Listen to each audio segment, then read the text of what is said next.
اللہ رب العزت کی بارگاہ میں اپنے گناہوں کی معافی تلافی کرے. تو آج کی رات بخشش و مغفرت کی رات ہے. جتنی جو انسان تڑپ اور لگن سے دعا کرے گا اتنا ہی زیادہ فیض پائے گا. یہ مبارک باسمت رات قرآن پاک سے بھی اس رات کی فضیلت ثابت ہے اور بہت باسمت رات ہے. کروڑہاں کروڑ گنہگاروں کو اللہ رب العزت جل مجدہ یہ بہت بدتمیز ہے.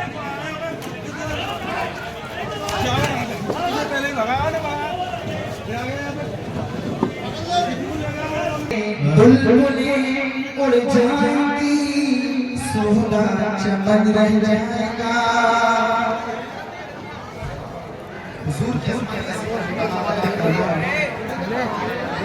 اطلسوں کا خواب کے بستر پہ یوں نہ سہانا اس تنے بے جان پر خاکی کفن رہ جائے گا. اور جو پڑے گا سامنے اولاد کے اوپر بلود آگ سے محفوظ اس کا تن بدن رہ جائے گا. کہ بند ہو جائے کب دل کی دھڑکن. عبرت والی رات بھی ہے تو اسی پر کلام ہم آپ کے سامنے پیش کرتے ہیں کہ بند ہو جائے کب دل کی دھڑکن تو گھڑی کا بھروسہ نہیں ہے. کہ بند ہو جائے جب دل کی دھڑکن دو گھڑی کا بھروسہ نہیں ہے. کہ بند ہو جائے کب دل کی دھڑکن دو گھڑی کا بھروسہ نہیں ہے. یہ حقیقت ہے میرے بھائی یہ حقیقت ہے میرے بھائی. زندگی کا بھروسہ نہیں ہے. یہ حقیقت ہے میرے بھائی زندگی کا بھروسہ نہیں ہے. اور دل تیرا توڑ دے گی یہ دنیا راہ میں چھوڑ دے گی یہ دنیا. کہ دل تیرا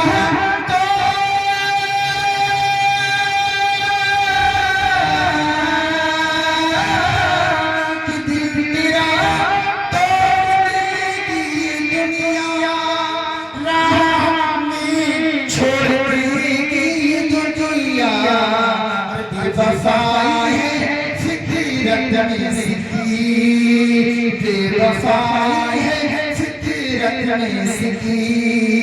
دوستی کا بھروسہ نہیں ہے. بے وفائی ہے فطرت میں سکی دوستی کا بھروسہ نہیں ہے. بہت پیارا شعر سماعت کرنے عطا ہوا کہ کچھ دنوں بعد غم ہی ملیں گے اس میں آرام کم ہی ملیں گے. کہ کچھ دنوں بعد غم ہی ملیں گے اس میں آرام کم ہی ملیں گے. اور دولتوں پہ نہ پھول سماؤ دولتوں پہ نہ پھول سماؤ اس خوشی کا بھروسہ نہیں ہے. دولتوں پہ نہ پھول سماؤ اس خوشی کا بھروسہ نہیں ہے. اور ایک چراغ محبت جلاؤ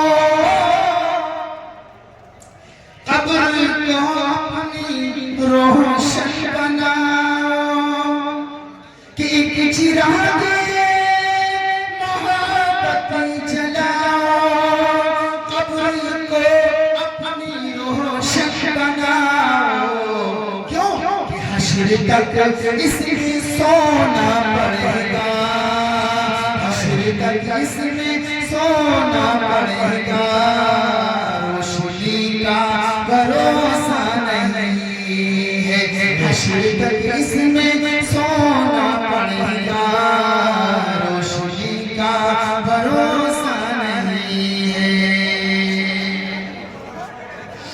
کہ خواب کتنے سجائے ہوئے اور ریت پر گھر بنائے ہوئے، کہ خواب کتنے سجائے ہوئے ریت پر گھر بنائے ہوئے، 100 برس تک کی تیاریاں ہیں، 100 برس تک کی تیاریاں ہیں، اور ابھی کا بھروسہ نہیں ہے، 100 برس تک کی تیاریاں ہیں، اور ابھی کا بھروسہ نہیں، اور بہت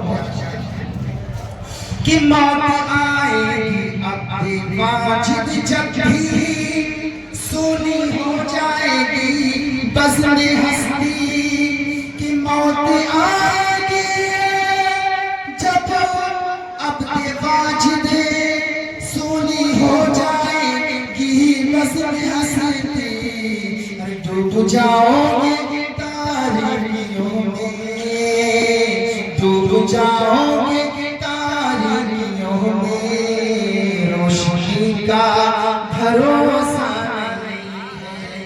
میں روزانہ شاہجہان پاکستان میں جاتا ہوں، حاضری بھی لگاتا ہوں حضور شاہ جلال الدین میں، تو اکثر میں دیکھتا ہوں قبر ابھی سلامت ہے، پھر چونکہ میں روزانہ جاتا ہوں پھر وہ قبر دھل جاتی ہے، ٹوٹ جاتی ہے، پھر اس میں ہڈیاں دکھائی دیتی ہیں، پھر ایک دن آتا ہے وہ ہڈیاں بھی غائب ہو جاتی ہیں، ایک دن وہی ہمارا حال ہو جائے گا قبر کے اندر۔ تو اصل زندگی قبر کی زندگی آخرت کی زندگی ہے، جس نے اپنی آخرت کو سنوار لیا وہ حقیقی معنوں میں انسان ہے۔ نحمدہ و نصلی علی رسولہ الکریم، تھوڑا سا بیان کر دوں انشاءاللہ۔ کہ رسول صلی اللہ علیہ وسلم نے ارشاد فرمایا کہ اے مسلمانوں، جب تم شعبان کی 15ویں رات کو پاؤ تو رات بھر جاگ کے اللہ کی عبادت کرو اور دن میں روزہ رکھو۔ قرآن کہتا ہے بے شک نماز انسان کو بے حیائی اور بری باتوں سے روکتی ہے۔ ادھر قرآن کہتا ہے قسم ہے اس روشن کتاب کی کہ ہم نے اس کو مبارک رات میں نازل فرمایا، تو قرآن نے اسی 15ویں شب کو مبارک رات بھی کہا ہے۔ تو یہ مبارک رات بعظمت رات ہے، عبادت اور ریاضت کی رات ہے، تو آپ حضرات اپنا قیمتی وقت دے کر کے یہاں بیٹھے ہیں۔ آج آپ نے سونا بھی چھوڑ دیا، لیٹنا بھی چھوڑ دیا، دوستوں یاروں سے بات کرنا بھی چھوڑ دیا، حتیٰ کہ بیوی سے گفتگو اور اپنی خدمت، کھانا پینا اور آرام، حتیٰ کہ چائے ناشتہ بھی آپ نے چھوڑ دیا۔ تو کیا یہ آپ کا چھوڑنا کل قیامت کے دن کام آئے گا کہ نہیں کام آئے گا؟ آپ یہاں اپنا وقت دے رہے ہیں، اللہ اور اس کے رسول کا ذکر سن رہے ہیں، مسجد سے بھی دور ہیں، مطلب قریب ہی ہیں، نماز نہ پڑھ کر کے آپ یہاں ذکر اللہ، ذکر رسول، ذکر حبیب سن رہے ہیں، بعد میں نماز بھی پڑھیں گے، تو کل قیامت کے دن یہ جگہ بھی گواہی دے گی کہ اسی جگہ پر بیٹھ کر یا اللہ تیرے بندوں نے تیرے اور تیرے رسول کا ذکر سنا، اور سننے کے بعد جو وقت ملا جا کے نفل نمازیں پڑھی، اللہ اکبر، تو یہ آپ آپ کا بیٹھنا کل قیامت کے دن کام آئے گا. یہ جگہ خود آپ کے لیے حجت و دلیل بنے گی. تو سکون کے ساتھ بیٹھے رہیے, بیان سنیے. کچھ دیر میں گفتگو کروں گا, اس کے بعد آپ کے لیے باہر سے مہمان آئے. ہمارے صدر صاحب کمیٹی کے جتنے بھی لوگ ہیں مل جل کے انہوں نے باہر کے مہمان مفتی ارشاد حسین صاحب مدرسہ اعلیٰ حضرت میں پڑھاتے ہیں, قابل ہیں, وہ آپ کی محبت میں آئے. جس طرح سے آپ ابھی جمے ہوئے ہیں اسی طرح سے ان کی محفل میں بھی جمے رہنا. جب وہ تشریف لائیں تو جمے رہیں گے انشاءاللہ. جو وقت ملے نماز پڑھو, باقی یہ پروگرام سنو. اس میں بھی اللہ اس کے رسول کا ذکر ہے, اور اللہ اس کے رسول کا ذکر سب سے بڑی عبادت ہے. چونکہ عبادت اور بھی لوگ کرتے ہیں, عبادت اور بھی کرتے ہیں, لیکن رسول کے ذکر سے چلتے ہیں. ساتھ ہی ساتھ ہم عبادت بھی کرتے ہیں اور رسول کے ذکر سے محبت بھی کرتے ہیں. نہیں سمجھ میں آئی؟ ذرا عشق بیدار کرو, تڑپ کر کہیے ذرا سبحان اللہ, سبحان اللہ. ہم وہ رسول سے محبت کرنے والے ہیں کہ نماز بھی پڑھتے ہیں, رسول کا ذکر بھی سنتے ہیں. تو قرآن کہتا ہے نماز انسان کو بے حیائی اور بری باتوں سے روکتی ہے. تو قرآن کا اسلوب اٹل ہے. اللہ رب العزت جل مستوح نے قرآن پاک کے اندر جب ارشاد فرما دیا تو انسان کو نماز ضرور گناہوں سے بچائے گی, لیکن شرط یہ ہے نماز بھی پڑھے اور ساتھ ہی ساتھ سچے دل سے اللہ رب العزت کی بارگاہ میں دعا بھی کرتا رہے. آج ہمارے معاشرے کے اندر ہیں لوگ نماز پڑھتے ہیں لیکن ان کی زبان میں مٹھاس نہیں, نماز پڑھتے ہیں ان کی زبان میں نرمی نہیں, نماز بھی پڑھتے ہیں لیکن ان کے دل میں ماں باپ کی محبت نہیں, نماز بھی پڑھتے ہیں ان کے دل میں اپنے سگے بھائی کی محبت نہیں, نماز بھی پڑھتے ہیں لیکن ان کے دل میں اپنے سگا چچا کا پیار نہیں, نماز بھی پڑھتے ہیں یہاں تک کہ اپنی بیوی کی محبت نہیں, نماز بھی پڑھتے ہیں اپنے پڑوسی کی محبت نہیں. تو ایسی نماز کل قیامت کے دن کہیں جان لیوا نہ بن جائے, کہیں ببالے جان نہ بن جائے, کہیں عذاب الہی کا سبب نہ بن جائے. کل قیامت کے دن اگر نمازیں پڑھی اور اس کا اثر دکھائی نہیں دیا تو ہو سکتا ہے اللہ رب العزت آپ سے ارشاد فرمائے کہ تو نے نمازیں پڑھی تھی لیکن نمازوں کو پڑھ کے تو نے اس پر عمل نہیں کیا تھا. اللہ اکبر. تو نمازیں بھی پڑھو, ساتھ ہی ساتھ عمل بھی کرو. اسی طرح سے حضور کے زمانے میں ایک شخص نے شکایت کی تھی, یا رسول اللہ وہ شخص آپ کے پیچھے نماز پڑھتا ہے لیکن ساتھ ہی ساتھ گناہ کبیرہ کرتا ہے. میرے مصطفیٰ نے ارشاد فرمایا ایک دن نماز اس کی ضرور رنگ لائے گی. اور کچھ دن کے بعد جب صحابہ نے ذکر کیا, یا رسول اللہ وہ نمازی نماز پڑھتا ہے, اب اس کی نماز کا اثر اس کے چہرے پہ دکھائی دیتا ہے, حتیٰ کہ اس نے گناہ بھی چھوڑ دیے. ایک اور شخص کا ذکر ہوا, سرکار نے ارشاد فرمایا میں نے کہا تھا کہ اس کی نماز ضرور اس کو پر اثر لائے گی, اور اس نے گناہوں کو چھوڑ دیا. لیکن آج ہم دیکھتے ہیں کہ ہمارے مسلمان بھائی نمازوں سے دور ہیں, روزے سے دور ہیں, ذکر و اذکار سے دور ہیں. یہ مبارک مہینہ, یہ جو مہینہ ہے ہمیں عادت بنانے والا مہینہ, نمازی یہ نماز پڑھنے کا مبارک مہینہ ہے. ہمارے حضور نبی رحمت صلی اللہ علیہ وسلم اس مبارک مہینے میں مسلسل نماز پڑھتے, روزہ رکھتے, روزے کو رمضان سے ملا دیتے, اپنی امت کو حکم دیتے. صحابہ کا بھی یہی عمل ہے کہ اس مبارک مہینے میں نماز پڑھتے. کیوں؟ تاکہ آنے والا رمضان کا مبارک مہینہ ہے اس میں صحیح سے عبادت کر سکیں. کہیں ایسا نہ ہو رمضان کا مبارک مہینہ آئے اور ہمیں شیطان بہکا دے, نماز جیسی عظیم عبادت سے ہم روٹھ جائیں یا ہم اس سے محروم رہیں.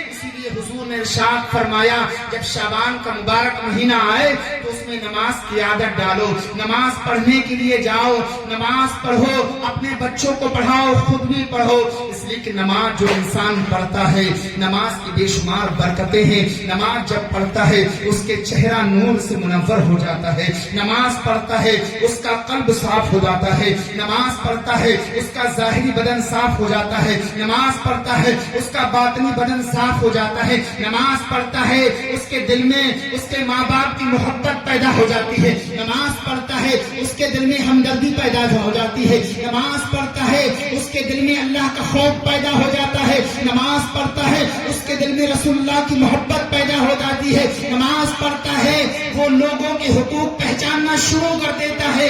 لیکن اگر نماز سے غافل ہے تو نماز سے اگر دور ہے تو پھر اس کو کچھ نہیں نصیب ہوگا. یہی نماز ہے اگر انسان سچے دل سے پڑھے, یہی نماز ہے اگر انسان اچھی طریقے سے پڑھے, یہی نماز, اس کی برکت یہ ہوتی ہے کہ انسان گناہوں سے پاک ہو جاتا ہے. حدیث پاک سنیے, اللہ کے حبیب سرور کائنات صلی اللہ علیہ وسلم پت جھڑ کے موسم میں باہر تشریف لے گئے. ایک صحابی رسول ہیں ابو ذر غفاری, حضور کے ساتھ ہیں. ابو ذر غفاری حضور کے ساتھ ہیں. اللہ کے حبیب سرور کائنات صلی اللہ علیہ وسلم نے ایک پیڑ کی شاخ پکڑی اور اس کو ہلانا شروع کیا. پتجھڑ کا موسم تھا, پتے جب درخت سے خود بخود گر جاتے تھے وہ موسم تھا. سرکار نے درخت کی ایک شاخ لی اور جب ہلانا شروع کیا تو جتنی بھی شاخ کے اندر پتے لگے ہوئے تھے وہ سارے کے سارے زمین پر گر گئے. اور حضور نے گرنے کے بعد ارشاد فرمایا, اے ابو ذر غفاری کیا تم نے یہ منظر دیکھا؟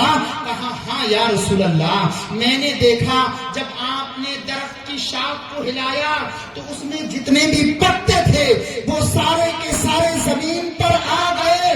تو میرے مصطفیٰ نے ارشاد فرمایا, اے ابو ذر غفاری سمجھ جاؤ, جب کوئی بندہ مومن اچھی طرح سے وضو کرتا ہے, اللہ کی رضا کے لیے نماز پنجگانہ پڑھتا ہے, تو اللہ اسی نماز کی برکت سے اس کے تمام تر گناہوں کو جھاڑ دیتا ہے, صاف کر دیتا ہے. سبحان اللہ, سبحان اللہ. نعرہ تکبیر, نعرہ رسالت, علماء اہل سنت, مسلک اعلی حضرت, نعرہ تکبیر, نعرہ رسالت, نعرہ حیدری. سبحان اللہ. حضور کی حدیث پاک ہے, سرکار نے ارشاد فرمایا کہ اللہ سے محبت کرو, اللہ سے محبت کرو. کیوں؟ کہ وہ تمہارا خالق ہے, مالک ہے. بے شک تمہیں دین پروی کے اندر تمہارے نقش و نگار کو بنایا, وہاں اللہ کی اتنی بڑی نعمت تو اللہ نے کتنی بڑی نعمت ہمیں عطا فرمائی. یہ زبان جس کے ذریعے ہم سریلی آواز بولے, السلام علیکم بھائی, اچھے ہیں, خیریت سے ہیں, کیسا پیار, کیسا لب و لہجہ, کیسی مبارک باتیں نکالتی ہے یہ زبان. گوشت کا لوٹا اللہ نے اس طرح سے جسم کے پارٹس کے اندر ہزاروں نعمتیں آپ کو عطا فرمائیں. حضور نے ارشاد فرمایا, اللہ کا بہت بڑا کرم ہے, اللہ سے محبت کیا کرو اس لیے کہ وہ تمہارا خالق ہے, اور مجھ سے محبت کرو اس لیے کہ میں اللہ کا حبیب, اللہ کا خلیل ہوں, مجھ سے بھی محبت کیا کرو, اور ساتھ ہی ساتھ میری آل اولاد سے بھی محبت کیا کرو. تو جب اللہ سے محبت کرو گے تو ساری نعمتیں تمہارے سامنے ہوں گی. کل قیامت کے دن بخشش و مغفرت ہوگی, لیکن اللہ سے محبت ہوگی کیسے؟ تو اللہ سے محبت اس طور پر ہوگی. آج ہمارے معاشرے میں ہم دیکھتے یہ ہیں کہ ہم نماز سے کہتے ہیں ہمارے پاس ٹائم نہیں ہے, ہمیں آفس میں جانا ہے, ہمارے پاس وقت نہیں ہے, ہمیں کام پہ جانا ہے. کاش کہ اگر کام سے کہا ہوتا, اے کام تو ٹھہر جا, اے وقت تو ٹھہر جا, اے پیسے روپیہ تو ٹھہر جا, مجھے اللہ کی عبادت کرنا, اس لیے کہ مجھے اللہ رب العزت کی بارگاہ میں اپنا منہ دکھانا ہے. کیونکہ کل قیامت کے دن سب سے پہلا سوال اگر کسی بندے سے ہوگا وہ نماز کا ہوگا. اے بندے تو یہ تو بتا, تو نے نماز پڑھی کہ نہیں پڑھی؟ تو اللہ سے محبت کرنے کے لیے شرط یہ ہے آپ کو نماز پڑھنا پڑے گی. تو اللہ سے محبت کرو, نماز پڑھو, اللہ سے محبت کرو. اور یہی نماز ایسی بعظمت ہے انسان کی ظاہری بدن کے ساتھ ساتھ باطن کو بھی پاک کر دیتی ہے. حضور نے ارشاد فرمایا, اے میرے پیارے صحابہ ذرا یہ تو بتاؤ, اگر تمہارے تمہارے گھر کے سامنے ایک نہر جاری ہو، یعنی نہر ہو، اس میں پانی ہو، جاری ہو، اور تم میں سے کوئی شخص اس میں روزانہ 5 مرتبہ غسل کرے، اچھے سے بدن کو صاف کرے، اسی میں نہائے، تو یہ بتاؤ کیا اس کے بدن پر کوئی میل و کچیل باقی رہے گا؟ نہیں۔ اگر کوئی 5 مرتبہ غسل کرے، صابن لگائے، میل کو خوب چھٹائے اور بدن کو صاف کرے، تو کیا میل و کچیل اس کے بدن پر رہے گا؟ اس کا ظاہری بدن 5 مرتبہ غسل کی برکت سے صاف و شفاف ہو جائے گا۔ میرے مصطفیٰ نے ارشاد فرمایا، جب کوئی بندہ مومن سچے دل سے 5 وقت کی نماز پڑھتا ہے تو اللہ اسی نماز کی برکت سے اس کے باطن کو بھی صاف کر دیتا ہے، اس کے ظاہر کو بھی صاف کر دیتا ہے۔ لیکن شرط یہ ہے کہ نماز پڑھے۔ حضرت ابو بکر صدیق، حضرت عثمان غنی رضی اللہ تعالیٰ عنہ، اللہ اکبر، سبحان اللہ، ایک دن آپ نے پانی کا لوٹا مانگا۔ سنو، میرے مصطفیٰ نے اسی جگہ پر بیٹھ کر اسی طرح سے وضو کیا تھا، اور میرے مصطفیٰ نے ارشاد فرمایا کہ جب کوئی کامل وضو کرتا ہے اور وضو کرنے کے بعد ظہر کی 4 رکعت نماز فرض ادا کرتا ہے، تو فجر سے لے کے ظہر تک جو اس سے گناہ سرزد ہوئے ہیں، اسی نماز کی برکت سے اللہ تعالیٰ فجر اور ظہر کے درمیان کے جو گناہ ہیں اللہ تعالیٰ اس کے معاف اور محیط فرما دیتا ہے۔ آپ صاحب اندازہ لگائیے، ایک وقت کی نماز کی برکت یہ ہے، تو اگر کوئی بندے مومن 5 وقت کی نماز پڑھے تو کتنی برکتیں ہوگی۔ ہمارے غوث اعظم کی بارگاہ میں ایک شخص آیا، آنے کے بعد عرض کرتا ہے، حضور غوث اعظم ذرا یہ تو بتائیے، ہمارے گھر میں خیر و برکت نہیں ہوتی ہے، ہم کام کرتے ہیں لیکن پیسہ معلوم نہیں ہوتا ہے، کبھی غلہ ختم ہو جاتا ہے، نمازی بھی پڑھتے ہیں، آخر معاملہ کیا ہے؟ میرے غوث اعظم نے ارشاد فرمایا، ذرا یہ تو بتاؤ کیا تمہارا مکان کسی راستے پر ہے؟ تو اس نے کہا، ہاں حضور ہمارا مکان راستے پر ہے، یعنی روڈ کے لب پر ہے۔ تو حضور غوث اعظم نے ارشاد فرمایا، تم اپنے مکان پر دروازے پر پردہ ٹانگ لینا۔ اللہ اکبر۔ حضور غوث اعظم نے اتنا کہا، وہ شخص جو ہے چلا جاتا ہے، جانے کے بعد پردہ ٹانگ لیتا ہے۔ اب جیسے ہی پردہ ٹانگا، دن بدن اس کے گھر میں خوشحالی آنے لگی اور پیسے سے فراوانی آنے لگی، یہاں تک کہ اس کے رزق میں برکتیں ہونے لگی، اس کا معاملہ خوشحال ہو گیا۔ لیکن معاملہ سمجھ میں نہیں آیا کہ یہ برکتیں آئیں کیسے۔ کچھ دن کے بعد حضور غوث اعظم کی بارگاہ میں گیا، کہا حضور ہمیں معاملہ سمجھ میں نہیں آیا، یہ برکت کہاں سے شروع ہوئی؟ آپ نے نہ تو کوئی تعویذ دیا، نہ کوئی عمل بتایا، نہ ہی آپ نے نفل نماز پڑھنے کے لیے کہا، آخر اس پردے میں حکمت کیا ہے؟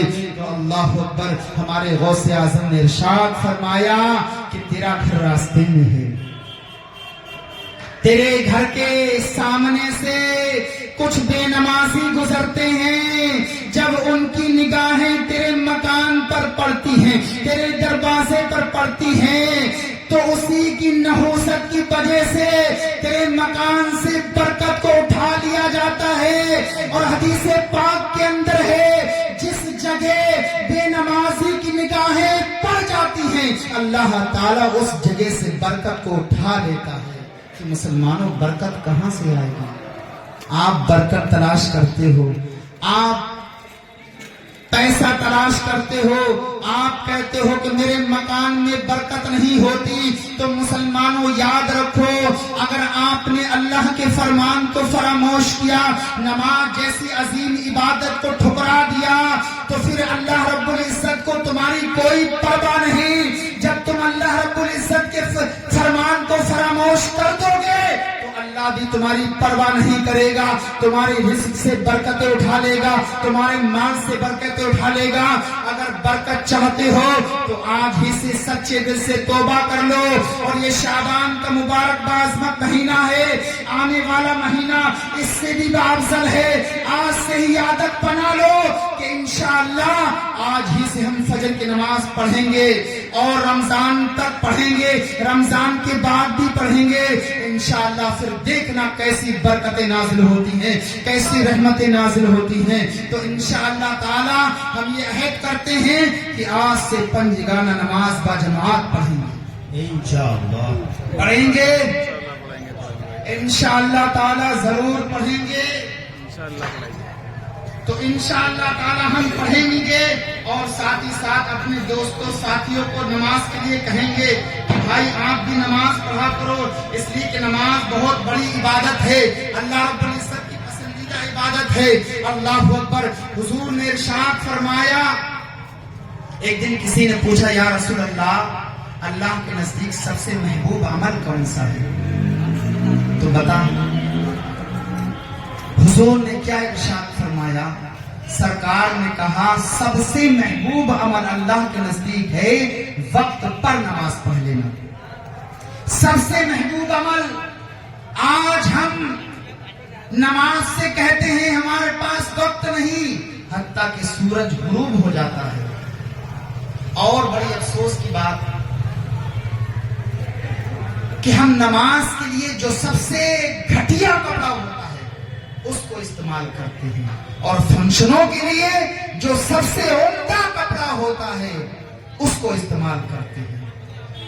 تو ان باتوں سے پتہ یہ لگتا ہے کہ ہمارے دلوں میں نماز کی وہ محبت نہیں ہے جو ہونا چاہیے. جو نماز سے پیار ہے وہ ہمیں پیار نظر نہیں آتا. اللہ اکبر. امام اعظم ابو حنیفہ کے بارے میں آتا ہے, امام اعظم ابو حنیفہ کے مکان کے پاس میں ایک یہودی کا مکان تھا. اس کا بچہ کم سن سا روزانہ امام اعظم ابو حنیفہ کے مکان پر جھانکتا تھا, دیکھتا تھا. تو ایک دن اپنے والد سے بولا کہ ابا جان وہ درخت نظر نہیں آ رہا ہے جو روزانہ نظر آتا تھا, وہ پیڑ نظر نہیں آتا جو روزانہ نظر آتا تھا. تو یہودی نے کہا اپنے بیٹے سے کہ بیٹے کوئی پیڑ اور درخت نہیں تھا بلکہ مسلمانوں کے پیشوا امام اعظم ابو حنیفہ تھے جو مصلی پر روزانہ اللہ کی عبادت کیا کرتے تھے. آج ان کا وصال ہو گیا ہے, انتقال ہو گیا ہے. ہمارے پیشواؤں کا طریقہ یہ رہا ہے کہ وہ رات بھر نفل نماز پڑھ کے ہم جیسے گنہگاروں کے لیے دعائیں کرتے تھے, ہم ہو کر کے ایسے اکھڑ پر مجاز والے ہو گئے کہ نفل نماز بہت دور کی بات ہے, جو اللہ نے فرض نماز رکھی ہم اس کو تک نہیں پڑھتے. تو ہمیں وہ نمازیں پڑھنا چاہیے کہ نہیں پڑھنا چاہیے؟ ضرور پڑھنا چاہیے. مسلمانوں یہ مبارک باعظمت رات ہے, اس میں امور تقسیم ہوتے ہیں, کام تقسیم ہوتے ہیں, اور اسی مبارک رات میں اللہ کی رحمتوں کا نزول ہوتا ہے. اسی مبارک رات میں بخشش کا فیضان عام ہوتا ہے. کروڑ لوگوں کو اس مبارک شب میں بخش دیا جاتا ہے. آپ ذرا ہاتھ اٹھا کے بتاؤ تم میں سے اتنے کون لوگ ہیں جو اپنے باپ مرحوم کے لیے 8 رکعت یا 10 رکعت نماز پڑھی ہو؟ کوئی ہے ایسا؟ ہاتھ اٹھا کے بتائے. ماشاءاللہ 2 لوگ نکلے, 3 لوگ, 4 لوگ. میرا مقصد کسی کو ذلیل کرنا نہیں ہے بلکہ دل کی گہرائیوں سے بتانا یہ ہے کہ یہ مبارک شب اس میں بخشش عام ہے. اللہ تعالیٰ کروڑ لوگوں کی بخشش و مغفرت فرماتا ہے. آپ اپنی بھی بخشش کی دعا مانگیے اور ساتھ ہی ساتھ اپنے ماں باپ کی بھی بخشش و مغفرت کی دعا مانگیے. زندہ ہو تب بھی, اگر انتقال کر گئے ہو تب بھی ان کے لیے بخشش بخش و مغفرت کی دعا کریے. اس لیے کل قیامت کے دن والدین کے سروں پر ایسا عمدہ تاج پہنایا جائے گا, ان کا چہرہ چودھری کی طرح چمکتا اور دمکتا ہوگا. وہ اس چہرے کی روشنی کو دیکھ کر اللہ رب العزت کی بارگاہ میں عرض کریں گے, اے بار الہ, ہم نے تو ایسا نیک عمل نہیں کیا جس کی وجہ سے ایسا تو نے پوشاک پہنایا, ایسا بعظمت میرے سر پر تاج رکھا. ہم نے ایسا نیک عمل تو کوئی نہیں کیا. تو ان کو جواب ملے گا, تم نے نہیں کیا, لیکن تمہاری اولادیں تمہارے حق میں کثرت سے دعا کرتی تھی. اسی دعا کی برکت ہے کہ تمہارے سر پر یہ عمدہ تاج سجایا گیا. اللہ اکبر. آپ ذرا غور تو فرمائیے, یہ کیسی بعظمت رات ہے کہ اس مبارک رات میں اگر والدین کے لیے دعا کرتے تو ان کے کل قیامت کے دن سروں پر ایسا عمدہ تاج پہنایا جائے گا جیسے چودھری کا چاند دکھائی دیتا ہے. اللہ اکبر. اور اس مبارک شب میں شفاعت قبول ہوتی ہے. اللہ تعالیٰ کروڑ کروڑ گناہگاروں کو جہنم سے آزاد فرما دیتا ہے. تو میرے دوستو, یہ مبارک شب ہے, اس کو یوں ہی نہ گواؤ. اللہ اکبر. اب ایک اور بات, حضور نے ارشاد فرمایا کہ شعبان کی 15ویں شب آئے, تمہیں مل جائے تو تم اس میں رات بھر جاگ کی عبادت کرو, قرآن کی تلاوت کرو, ذکر حبیب ذکر اللہ سنو, اور ساتھ ہی ساتھ صبح کو روزہ رکھو. کیوں؟ وہ اس لیے کہ دن ڈوبنے کے وقت ہی سے اللہ رب العزت آسمانی دنیا پر اپنی رحمت کی تجلی فرماتا ہے اور ارشاد فرماتا ہے کوئی تم میں سے جو مجھ سے بخشش طلب کرے, ہے کوئی مجھ سے جو رزق میں کشادگی طلب کرے, کوئی تم میں سے ہے جو عافیت طلب کرے. یہ صبح تک ندائیں آتی رہتی ہیں. تو یہ مبارک شب ہے, اس میں اللہ رب العزت کی رحمت برستی ہے اور آسمانی دنیا پر تجلی فرما کر اپنے بندوں کی جانب اپنی شان کی لائق مخاطب ہو کر ارشاد فرماتا ہے, اے بندو, یہ شب مانگنے کی شب ہے. آج مانگو, کیا مانگتے ہو؟ دولت مانگتے ہو, وہ بھی عطا کریں گے. اولاد مانگتے ہو, وہ بھی عطا کریں گے. اگر اولاد نافرمان ہے, مجھ سے دعا کرو. اگر اولاد نافرمان ہے, فرما بردار ہو جائے گی. میرے دوستو, ہم تو یوں تو روزانہ مانگتے ہیں, لیکن آج اللہ کی جانب سے خود مانگنے کی رات ہے, تو ہم اس رات کو کیوں گوائیں؟ رو رو کے اللہ کی بارگاہ میں دعا کریں, یا اللہ ہم بھی خوش رہیں, ہمارا پڑوسی بھی خوش رہے, ہماری والدین کی عمروں میں بے پناہ برکتیں ہوں, اور ساتھ ہی ساتھ اس ملک ہندوستان میں بھی امن و امان ہو. یہ دعا مانگیے. اور حدیث پاک کے اندر ہے 4 مبارک راتیں ایسی ہیں جس میں رحمت کے دروازے اللہ رب العزت کھول دیتا ہے. انہی راتوں میں ایک 15ویں شب کی یہ مبارک رات ہے, اس میں بھی آسمان میں دروازے کھل جاتے ہیں. تو اس مبارک شب کو ایسے ہی نہ گوائیے, بلکہ اللہ رب العزت کی بارگاہ میں دعا مانگیے. اور مبارک حدیث پاک ہے, کچھ لوگ کہتے ہیں کہ اس میں قبرستان نہیں جانا چاہیے, حدیث سے ثابت نہیں ہے قبرستان میں جانا. لیکن میں آپ کے سامنے یہ ثبوت پیش کرتا ہوں کہ حضور نبی رحمت صلی اللہ علیہ وسلم قبرستان اس مبارک شب میں گئے. حضرت عائشہ صدیقہ عفیفہ رضی اللہ تعالی عنہا فرماتی ہے, میری باری کا دن تھا, میں نے حضور کو حجرے کے اندر دیکھا, لیکن حجرے کے اندر حضور تشریف نہ فرما تھے. میں باہر گئی تو میں نے دیکھا کہ مسلمانوں کے قبرستان جنت البقیع کے اندر حضور جلوہ گر ہیں. میں حضور کے قریب گئی تو میرے مصطفیٰ نے ارشاد فرمایا, اے عائشہ, کیا سمجھتی ہو کہ اللہ اس کا رسول تمہارے ساتھ حق تلفی فرمائے گا؟ تو حضرت عائشہ عرض کرتے ہیں, یا رسول اللہ, میں سمجھی شاید کہ ہاں ازواج مطہرات میں سے کسی ایک ازواج کے مکان پر گئے, یعنی بیویوں کے مکان میں سے کسی ایک مکان پر گئے. تو حضور نے ارشاد فرمایا, اے عائشہ سنو, یہ شعبان کی 15ویں شب ہے. اللہ تعالیٰ اس مبارک رات میں کروڑ لوگوں کی بخشش بخشو مغفرت فرما دیتا ہے، اور اس مبارک رات میں یہ بھی لکھ دیتا ہے کہ اس دنیا سے اس سال کون جائے گا، کس کا انتقال ہوگا، کس بچے کی ولادت ہوگی، اور کون حج کرے گا، کون نیک عمل کرے گا، وہ اسی مبارک رات میں لکھ دیا جاتا ہے۔